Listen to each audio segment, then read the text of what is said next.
Prions avant d'ouvrir la parole de Dieu. Disons-le ensemble. Béni sois-tu, Seigneur notre Dieu, toi qui es le roi de l'univers, qui nous a donné la parole de vérité, qui a planté parmi nous la vie éternelle. Béni soit ton nom qui nous a donné l'occasion vraiment fantastique d'avoir les Écritures avec nous. Alors ouvrons nos Bibles dans Exode chapitre 4. Alors que Moïse va avoir à confronter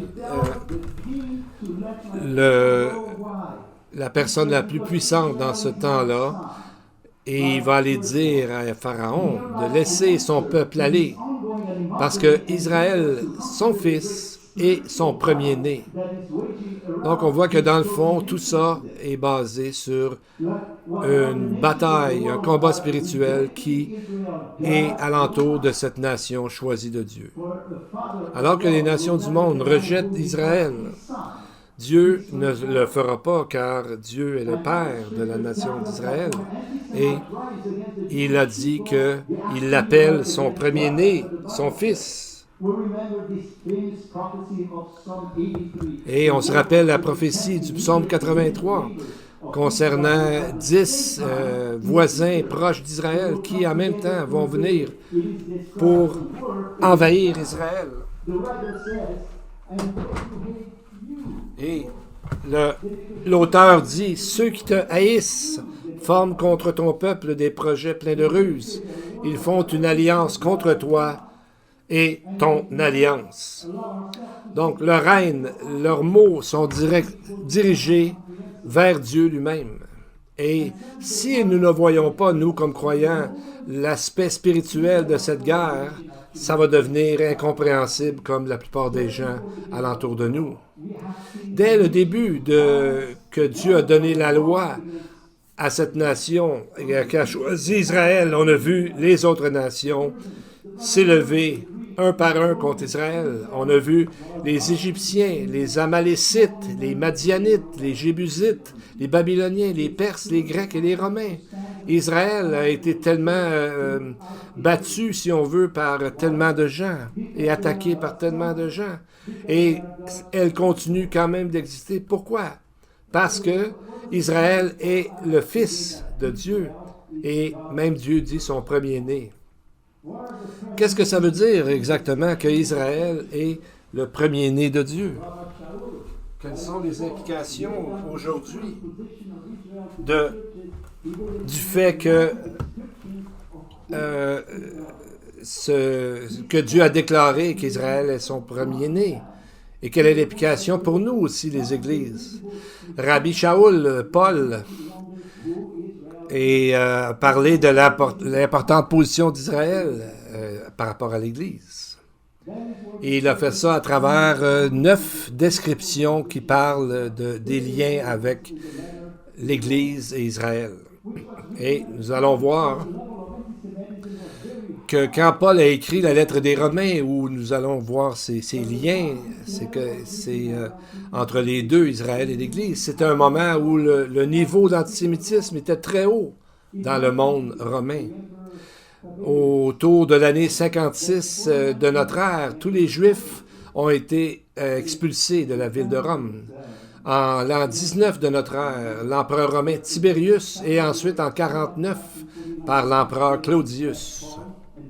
Donc, c'est probablement durant ce temps-là, dans l'année 49 de notre ère, que Aquila et Priscilla, qui étaient juifs, ont été expulsés de Rome. Et c'est à ce moment-là qu'ils ont probablement rencontré Paul. Ils sont devenus de bons amis, étant croyants comme eux. Dans Romains 3.2, Paul dit pourquoi que Israël est le premier-né de Dieu.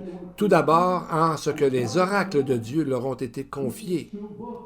Donc, les Écritures viennent des Juifs, dans le sens qu'ils ont été produits et gardés par les Juifs. Ce qui est vrai pour l'Ancien Testament, qu'on appelle le Tanakh, et le Brit Hadasha, les Écritures grecques, le Nouveau Testament, qu'on appelle.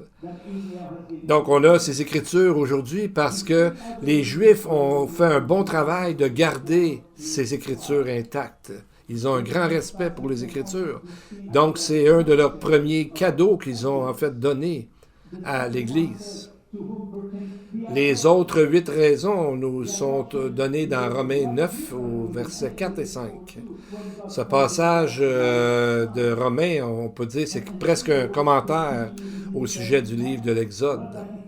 Premièrement, le deuxième cadeau, si on veut, que Israël a donné à l'Église, c'est qu'il dit qu'à Israël appartienne l'adoption. L'adoption, c'est ce que nous allons voir dans notre texte ce matin d'Exode 4.2, quand Dieu a appelé Israël « mon fils ». Donc, on voit que le mot « adoption », c'est que Dieu a décidé d'adopter l'Israël comme étant son peuple et à travers son peuple annoncer son salut à toute la terre. Donc, l'adoption d'Israël qui ne changera jamais, qui ne partira jamais, on peut avoir la même assurance, nous, comme croyants, que Dieu, quand il nous a adoptés, ne nous abandonnera jamais. C'est ce qu'il a promis. Dieu tient toujours ses promesses.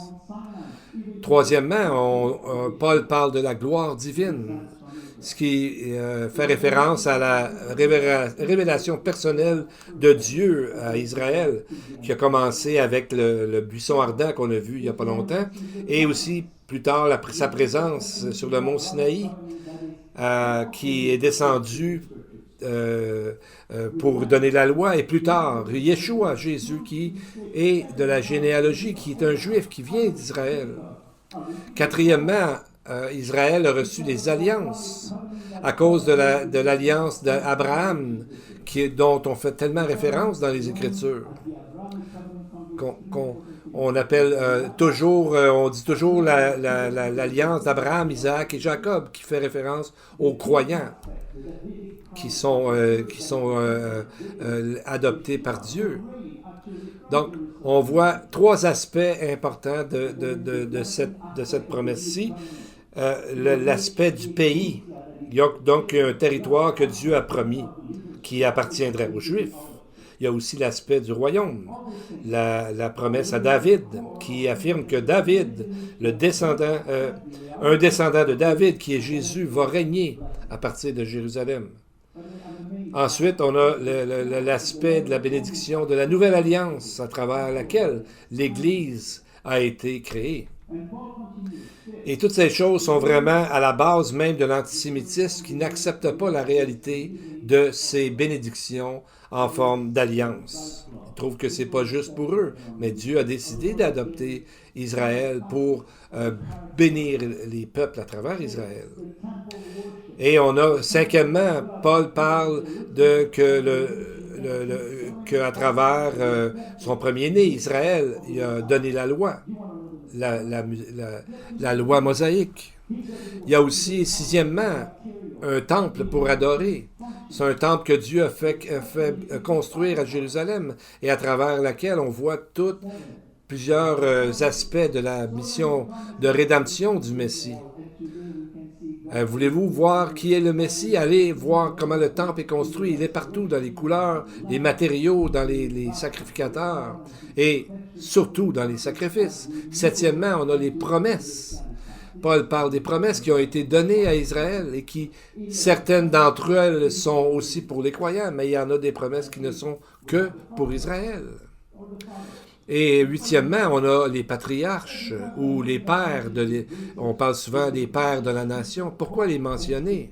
Chaque fois qu'on mentionne leur nom, ça nous amène un morceau d'espoir et de notre espoir d'avoir la paix pour l'éternité avec Dieu. Et c'est pour ça que la Bible dit toujours que Dieu est vivant et qu'à vivre avec lui, nous serons vivants pour l'éternité. C'est pour ça que Jésus a dit dans Marc 12, 17 aux Sadducéens qui ne croyaient pas à la résurrection, Jésus a dit, il n'est pas le Dieu des morts, mais celui des vivants. Donc on voit, neuvièmement, c'est à travers Israël de qui proviennent les patriarches et de qui le Messie est venu en chair. C'est ce que Paul affirme dans son écrit. Jésus est un Juif. Je peux comprendre qu'il y a des gens qui n'aiment pas les Juifs, mais comment des chrétiens, des croyants peuvent haïr les Juifs? J'ai jamais compris ça. Comment que des chrétiens peuvent diminuer, haïr les Juifs? Je laisse ça à Dieu de s'occuper de ça. Moi, personnellement, c'est à lui à s'occuper de ça. Rappelons-nous Exode 4, 22, comme on a dit, Moïse a dit à Pharaon, Dieu a dit, tu vas aller voir Pharaon, puis tu vas lui dire, ainsi parle l'Éternel, Israël est mon fils, mon premier-né. Et on va voir au verset 23, qu'est-ce qu'il a dit à Pharaon. Moïse dit, de la part de Dieu, je te dis, laisse aller mon fils pour qu'il me serve. Si tu le refuses de le laisser aller, voici, je ferai périr ton fils, ton premier-né. Donc on voit, ça c'est la deuxième partie, c'est la deuxième partie de l'alliance d'Abraham, où Dieu dit, je vais maudire celui qui te maudit. Donc personnellement, parce que le Seigneur quand même va donner plusieurs chances de se repentir, mais à un certain moment donné, après un point de non-retour, Dieu va décider de maudire ou de ne pas sauver la personne qui ne veut pas se repentir. La personne n'en veut pas, en fait, du salut. Donc, lorsqu'on pense à ça, on voit que ça a pris beaucoup de courage à Moïse et à Aaron d'aller devant le roi de l'époque, celui qui, dans le fond, régnait sur toute la terre qu'on connaît, pour lui dire que Dieu avait dit ces choses-là. Et on peut se dire qu'ils ont sûrement été protégés. Comment ça se fait que Pharaon, avec toute son armée, ne les a pas tués directement? Parce que on voit que probablement ça fait référence, ça nous fait penser aux deux témoins dans Apocalypse chapitre 11 qui vont déranger le monde entier, mais qu'on ne pourra pas rien leur faire jusqu'à ce que Dieu décide que ça soit la fin de leur ministère. Donc, on va voir que Moïse avait beaucoup de foi et qu'il va aller plusieurs fois devant le Pharaon à chaque fois que Dieu lui a dit d'y aller. Jusqu'à maintenant, dans notre texte, on va voir qu'il est allé 4 fois lui en parler. Pardon, c'est pas ça. C'est que Moïse, au départ, ne voulait pas y aller. Il a essayé de ne pas y aller, mais un coup que Dieu l'a touché, mais maintenant il avait assez de courage et de foi pour y aller. Et on voit que Moïse a fait preuve de grâce dans le sens qu'il n'a pas parlé tout de suite que Dieu viendrait qu'à tuer le premier-né de Pharaon. Il a attendu au moment de la dernière plaie. C'est là qu'on va entrer dans la prochaine section de notre texte ce matin. C'est comme si Dieu nous disait, est-ce que tu aimes l'histoire jusqu'à maintenant? Ben écoute bien si tu vas aimer le reste et comprends bien le reste. Versets 24 à 26. Pendant le voyage, en un lieu où Moïse passa la nuit, l'Éternel l'attaqua et voulut le faire mourir. Séphora prit une pierre aiguë, coupa le prépuce de son fils et le jeta aux pieds de Moïse en disant, « Tu es pour moi un époux de sang. » Et l'Éternel le laissa. C'est alors qu'elle dit, « Époux de sang à cause de la circoncision. » Et l'Éternel le laissa. Pourquoi on parle de ça tout à coup? C'est comme soudain, ça arrive.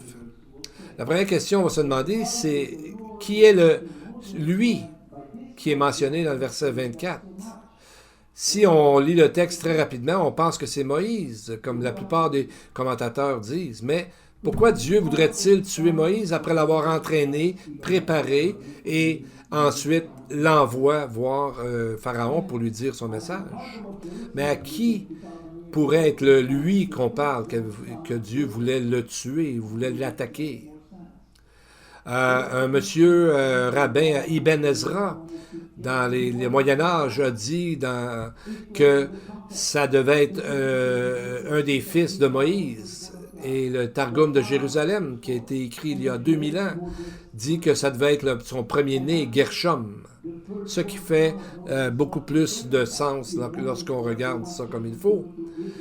Parce que ça va avec le contexte. Les 2 versets précédents parlent d'Israël, le premier-né de Dieu. Et Gershom était le premier-né de Moïse. Et ensuite, on parle du Pharaon, son premier-né. Mais la circoncision, comment ça se fait que Moïse ne l'avait pas fait? pour son fils. Genèse 17, 14, Dieu a dit qu'un mâle incirconcis, qui n'aura pas été circoncis dans sa chair, sera exterminé du milieu de son peuple, parce qu'il aura violé mon alliance.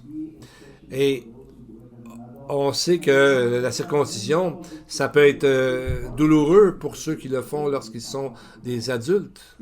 Mais on voit que pendant que le peuple était, avant d'entrer dans la terre promise, Dieu a comme toléré, a laissé de côté, par grâce, la circoncision, mais que juste avant d'entrer dans la terre promise, Dieu a demandé à Josué de se circoncire et de circoncire tout le peuple.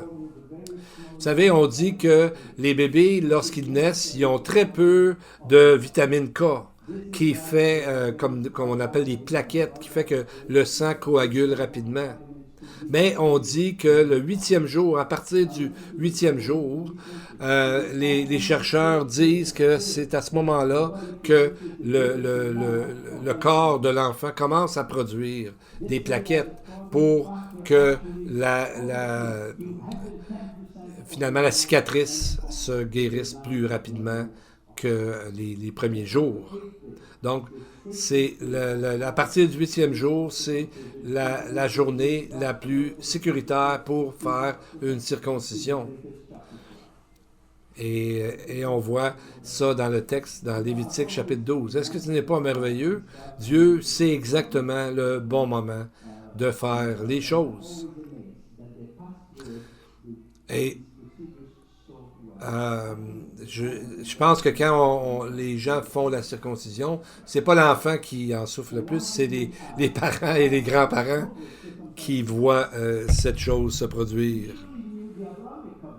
Mais pourquoi Moïse n'avait pas circoncis son fils? Il connaissait sûrement l'alliance d'Abraham.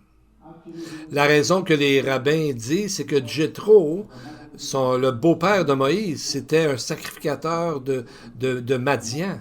Il était dans une autre religion et il s'est probablement opposé à la circoncision du bébé. Et l'attitude avait été adoptée, son attitude, par sa fille Zipporah. Donc, on voit que peut-être c'est un bon exemple que c'est pas une bonne idée de mixer des mariages des gens qui sont croyants et non-croyants, comme on voit d'ailleurs dans la Bible, dans différents endroits. Et un autre rabbin a mentionné que dans Exode 4.20, ça dit que Moïse prit sa femme et ses fils, les fit monter sur des ânes et retourna dans le pays d'Égypte. Donc, il les a retournés. Et le rabbin Namanides a dit que le verbe retourner est au singulier. Donc, il en a conclu que Moïse est retourné seul et non pas avec sa femme. Donc, il a laissé sa femme retourner, dans le fond, dans son pays avec son père et de rester finalement dans Madian. Et pourquoi le focus est sur le premier-né? Le premier-né de Dieu, le premier-né du Pharaon. Et ici, on voit le premier-né de Moïse. On voit que tout ça a rapport avec le Messie qu'on voit dans le chapitre d'Exode 12, un chapitre fondamental dans la foi et dans la loi. Exode 12 parle de la Pâque, du sang, de l'agneau. Et le salut est associé avec le sang de l'agneau. C'est par le sang de l'agneau de Dieu, Jésus, que nous sommes sauvés, la Bible dit. Donc, la première fois qu'on voit le lien, c'est dans Romains 8, 29. Parce que Dieu connaît ceux qui seront sauvés. Romains 8, 29 dit « Car ceux qu'il a connus d'avance, il les a aussi prédestinés à être semblables à l'image de son Fils, afin que son Fils fût le premier-né entre plusieurs frères. » Donc, Yeshua est le premier-né parce qu'après lui, il y aura plusieurs personnes qui seront, comme lui, enfants de Dieu. Donc, lui est le premier en toutes choses. C'est ce que la Bible annonce à plusieurs endroits, que Jésus est le premier en tout. Bien, quelle est quelle est l'importance de la circoncision physique? C'est que, dans le fond, ça fait référence à la circoncision du cœur. C'est un terme pour décrire la vie transformée dans un croyant, qui, en soi, est une preuve du salut. Paul est allé aussi loin que de dire dans l'Épître aux Romains, Romains 2, 29, il dit « Le Juif, c'est celui qui l'est intérieurement, et la circoncision, c'est celle du cœur, selon l'esprit et non selon la lettre. La louange de ce Juif ne vient pas des hommes, mais de Dieu. » Donc, Paul ne compare pas les Juifs et les gentils. Il ne dit pas que les gentils qui sont convertis sont des Juifs. Mais il compare des Juifs avec des Juifs qui croient, donc qui sont comme dans la circoncision du cœur, avec des Juifs qui ne croient pas, qui sont dans l'incirconcision du cœur. Et c'est pour ça qu'il dit que celui qui est vraiment un Juif, c'est celui qui l'est intérieurement, qui est circoncis intérieurement, qui a le cœur purifié par Dieu. Donc, ça implique une relation intime entre le croyant et son Dieu. Là, il fait une blague par rapport à un Juif. Bien, c'est pas un peuple, c'est pas une foi ou une chemise ou des jeans qu'on appelle des jeans Levi, mais un Juif, les Juifs, c'est un peuple, c'est pas une foi ou quelque chose d'autre qu'on peut porter ou non.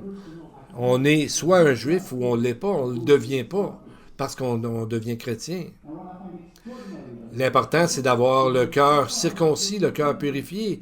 C'est pour ça que Jésus a dit dans Matthieu 7, 21 que celui et celle qui vont entrer au ciel, seulement celui qui fait la volonté de mon Père qui est dans les cieux, et non pas ceux qui disent « Seigneur, Seigneur, Jésus, j'ai fait ci, j'ai fait ça ». Ce n'est pas de faire partie d'une religion, d'une dénomination qui nous garantit le salut, le ciel. Ça prend une volonté personnelle de croire en Dieu et en son sacrifice. Et on voit ce qui est extraordinaire, c'est que Moïse, qui connaissait très bien le commandement de la circoncision, qui avait été donné à Abraham, et il n'a pas circoncis son propre fils, et probablement parce qu'il a vu qu'Abraham lui-même ne l'a pas fait nécessairement à toutes les fois. Et si on peut ajouter à ça, c'est qu'il n'a pas demandé que tous ceux qui sont nés dans le désert pendant les 40 ans aient été circoncis, comme on a dit tantôt. Mais avant d'entrer dans la terre promise, c'est devenu un prérequis absolu qu'il devait faire. Et c'est ce que Dieu dit d'aimer Dieu de tout son cœur, sa force, sa pensée. Comme dans Deutéronome 30, il dit que l'Éternel, ton Dieu, circoncira ton cœur et le cœur de ta postérité afin que tu aimes l'Éternel de tout ton cœur et que tu vives. Donc, la circoncision du cœur, c'est d'aimer le Seigneur. Et qui est l'époux de sang? Zéphora dit 2 fois le thème Ratan Damim, époux de sang. Et il y a des gens qui trouvent ça énigmatique dans la Bible, mais est-ce que ça pourrait être représenté Ratan Damim, époux de sang, notre Sauveur? Est-ce que ça se peut que lorsqu'elle a dit ça, elle a comme prophétisé quelque chose, un peu comme malgré elle, comme Balaam, quand il a prophétisé de la venue de Christ. Il n'était pas un croyant, mais Dieu s'est servi de lui malgré tout pour ça.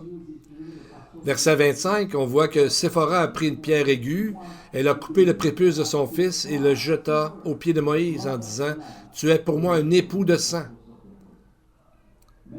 Donc, on voit que plusieurs croient qu'elle a lancé le prépuce, dans le fond, devant Dieu. Donc, en voulant dire, c'est un peu comme l'image que l'époux de sang, qui est on dit que Jésus est l'époux de l'Église. Et à travers son sang, c'est là qu'il a offert le salut. Et on voit dans Exode 12, avec le sang de l'agneau qu'on devait mettre sur les portes. Et c'est ça qui apportait le salut pour ceux qui ont obéi. Nous allons lire maintenant les versets 27 à 31 qui vont nous amener un rafraîchissement un peu dans ce chapitre-là. 5 versets pleins de grâce, remplis de grâce. On voit qu'au verset 27, Moïse a embrassé Aaron. Le mot est Yitzhak. Ce mot est plus que juste se dire bonjour. C'est comme lorsqu'on donne une accolade à quelqu'un pendant longtemps qu'on n'a pas vu ou quoi que ce soit. Et c'est le même mot. Et à ce moment-là, on voit que Moïse a dit tous les mots, toutes les paroles du Seigneur que le Seigneur lui avait dit à Aaron. Quelque chose qu'il a omis de dire à Jéthro, étant donné que Jéthro était un sacrificateur d'une autre religion. Et on voit ce qui est arrivé à la fin du chapitre. On voit qu'est-ce que ça a donné. Et le peuple crut. Ils apprirent que l'Éternel avait visité les enfants d'Israël, qu'il avait vu leurs souffrances, et ils s'inclinèrent et se prosternèrent.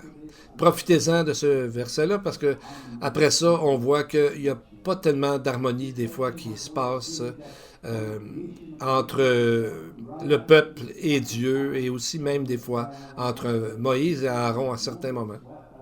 Donc, on voit que c'est la même chose lorsque Israël va enfin reconnaître celui qu'ils ont percé à la seconde venue du Messie. Et ils pleureront de joie, un peu le même mot qu'on voit ici, et lorsqu'ils verront enfin Jésus de Nazareth, qu'ils vont reconnaître comme leur sauveur. Et on voit ici les 4 étapes. Premièrement, ils ont cru. Deuxièmement, ils ont entendu ce qu'ils ont dit de la part de Dieu. Et ensuite, troisièmement, ils se sont courbés par terre. Et quatrièmement, ils ont adoré. On voit ici que ils ont vraiment cru, et on voit une graduation là-dedans. Ils ont cru, ils ont entendu, ils se sont courbés et ils ont adoré Dieu. Donc on voit que Romains et Exode vont vraiment comme ensemble. Et c'est là que nous entrons dans les chapitres 5 et 6 que nous allons voir dans les prochaines semaines aussi. Et ces 2 chapitres-là, 5 et 6, forment une unité ensemble. Et on va voir que quand on lit comme il faut, on voit qu'il y a quelque chose qui est en train de se passer contre Israël qui va menacer sa propre existence, tout comme c'était au début du livre d'Exode, alors qu'ils étaient en esclavage en Égypte. Donc, on voit ici dans le texte que Pharaon, qui est vraiment un type de l'Antichrist qui va venir plus tard, on voit que c'est lui-même et c'est le diable qui l'influence grandement. Commençons les versets 1 et 2 du chapitre 5. On va voir rencontrer le roi de l'Égypte. Moïse et Aaron se rendirent ensuite auprès de Pharaon et lui dirent: « Ainsi parle l'Éternel, le Dieu d'Israël, laisse aller mon peuple pour qu'il célèbre au désert une fête en mon honneur. » Pharaon répondit: « Qui est l'Éternel pour que j'obéisse à sa voix en laissant aller Israël? Je ne connais pas l'Éternel, et je ne laisserai pas aller Israël. » Donc on voit que Dieu dit « Laisse mon peuple aller ». C'est la première fois qu'on le lit, mais il va y avoir 8 autres fois que Dieu va dire la même chose. Pourquoi il le dit autant de fois? Parce que Dieu est très patient. Et ça prend du temps avant qu'il choque, avant sa colère. Alors il demande plusieurs fois avant de juger. Il est toujours comme ça dans la Bible. Et dans la vie d'aujourd'hui, c'est la même chose. Mais il ne faut pas jouer avec ça, bien sûr. Et là, Pharaon jouait au gars tough, au gars qui ne va pas écouter. Il dit: « Qui est l'Éternel pour que je l'obéisse? Je ne le connais pas. » Donc, il fait un peu, comme on dit, le nono ou le sans-dessin. Je pense qu'il connaissait. Parce qu'il devait avoir entendu tout ce que son pays avait vécu par rapport à l'Éternel. Et que Joseph avait littéralement sauvé l'Égypte de la banqueroute et de la famine et de la disparition. Et deuxièmement, c'est un principe biblique que les gens au fond d'eux-mêmes, savent qu'il y a un Dieu. Les Écritures disent que tout le monde connaît Dieu, mais l'insensé dit à son cœur, il n'y en a pas de Dieu. Et Paul dit dans Romains 1,19, car ce qu'on peut connaître de Dieu est manifeste pour eux. Dieu le leur a fait connaître. Donc, tout le monde dans son cœur, au plus profond, sait que Dieu existe. Et Paul continue en disant, en effet, les perfections invisibles de Dieu, sa puissance éternelle et sa divinité se voient comme à l'œil depuis la création du monde quand on les considère dans ses ouvrages. Ils sont donc inexcusables. Paul dit que c'est évident, c'est manifeste pour eux. C'est un mot, on traduisait dans le temps manifeste, mais on pourrait dire aujourd'hui évident, verset 19. Ils sont donc inexcusables. Vous savez, au fond, personne ne naît athée. C'est un processus délibéré et volontaire de ne pas se sanctifier, de ne pas croire en Dieu et de dire « je ne connais pas Dieu ».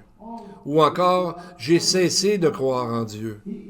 Dans le fond, on devrait dire. Et à Pharaon, et pour Pharaon et pour tout le monde, le même principe s'applique. Tout le monde sait qu'il y a un créateur au fond de lui-même, mais il fait comme si c'est pas vrai, que ça n'existe pas. Et Pharaon, plus loin, demande, verset 3, « Mais qui est l'Éternel? » Bien, eux autres, ils répondent, Moïse et Aaron disent, « Le Dieu des Hébreux nous est apparu. » C'est comme s'ils disaient, « Je l'ai vu ce matin. » Et c'est quelque chose qu'on pourrait utiliser lorsqu'on témoigne. Mais vous savez, je ne sais pas si vous savez, mais moi, j'ai rencontré le Seigneur ce matin. Je l'ai rencontré dans mes prières du matin. Je l'ai rencontré dans ma lecture de la Bible ce matin. Donc, chaque croyant rencontre Dieu et c'est vraiment intéressant. C'est vraiment la plus grande bénédiction d'être avec lui. Et on peut dire comme Moïse et Aaron, on vient de le rencontrer. Amen. C'est ça qui est le secret de la vie heureuse dans le Seigneur, c'est de le rencontrer le plus souvent possible dans notre journée. Et c'est là qu'on rencontre une expression « 3 jours de marche ». On voit que le chiffre 3 est souvent utilisé pour une séparation de choses. Qu'est-ce qui est arrivé le 3e jour de la création? Il y a eu une séparation entre les eaux et la terre. Les eaux ont commencé à s'en aller, à réduire. Et qu'est-ce qui est arrivé sur la terre? Ça a commencé à avoir des fruits et de la végétation pour recevoir la vie, finalement. Après l'Exode, c'était le 3e mois qu'Israël est allé sur le mont Sinaï et a reçu la loi. Et on voit la différence, le mot important de 3. Dans Amos, Dieu dit pour 3 transgressions, et même pour 4, parce qu'il est patient, et même pour 4, je ne révoquerai pas le jugement. Donc, Dieu dit quand même que les gens attendraient, ils ne voudraient pas se retourner vers moi. Dieu dit, je vais attendre, mais il y a un moment donné, il va juger. Mais Dieu est patient avant que ça arrive, avant le point de non-retour. Dieu va donner la chance et va demander, et va faire toutes sortes, va, comme on dirait, presque bouger ciel et terre pour que la personne finisse par se tourner vers lui. Mais il ne forcera jamais personne, bien sûr, parce que c'est un Dieu d'amour. Donc, on voit que Pharaon a très bien compris que ce n'était pas juste 3 jours d'aller se promener puis de revenir. Ça voulait dire qu'il s'en va pour toujours. S'en allait. Et Pharaon, ayant très bien compris, sinon il les aurait laissés aller pendant 3 jours. Mais il savait que ça voulait dire qu'il ne reviendrait plus. Et comment est-ce que Pharaon va faire? Parce qu'il est toujours dirigé par le diable. Qu'est-ce qu'il va faire, Pharaon? Il va essayer, premièrement, de décourager les gens en poste, le leadership. Il va il va réussir à créer une division entre le leadership, les gens responsables en charge, et le peuple. Il va attaquer la foi d'Israël. Il va les diminuer. Il va aussi essayer de les éradiquer, la nation complète, en voulant les détruire. Donc, on voit que ça vient, dans le fond, du diable qui veut toujours détruire ce que Dieu veut faire avec son salut et les bonnes choses que Dieu veut faire. Le diable les imite et fait, dans le fond, tout pour essayer d'imiter, mais de faire le contraire, finalement, de ce que Dieu veut faire pour nous bénir. Et on voit que Moïse, ici, dans le texte, va dire lui-même, même si c'était l'homme le plus patient qu'on dit sur la terre, pendant 40 ans, lorsque Moïse est rendu à la fin de sa vie, il a dit, Deutéronome 1.9, « Je ne peux pas à moi seul vous porter. » Donc, on peut dire, est-ce que Moïse a manqué son coup ou ça a eu du succès? Et on voit que l'important, c'est que même si Moïse était un grand homme, il ne pouvait pas le faire. Il ne pouvait pas faire le travail sans Dieu. Moïse a très bien réussi dans le fait quand il pointait vers le Seigneur. C'est à ce moment-là, Moïse sert de nous montrer qu'on a besoin d'un médiateur. Parce que même si Moïse était le plus grand prophète en Israël avant que Jésus arrive, et même Dieu avait dit, il va y avoir un prophète comme Moïse, mais plus grand que lui, et vous l'écouterez. Alors, prions ensemble pour louer le Seigneur de nous avoir donné le meilleur médiateur, Jésus. Now to us, from him who is and who was and is to come, from Yeshua HaMashiach, who is the faithful witness, the firstborn from the dead, and the rulers of the kings of the earth, and who is coming so soon, Lord. Now may God grant us such that we may say like David, you are my hiding place, you protect me from all trouble. And so, Heavenly Father, you did not leave us, you did not leave the world alone, nor did you leave us alone. Not as a whole and not a single one of us. You sought us out and found us by bringing about the reconciliation, opening path to us and giving us a promise in your Son, Yeshua Mashiach, under whom we pray. And to the congregation, the Lord bless you and keep you. The Lord makes his face shine upon you and be gracious to you. The Lord lift up his countenance upon you and give you peace. Amen and amen. May the Lord bless you all. Amen.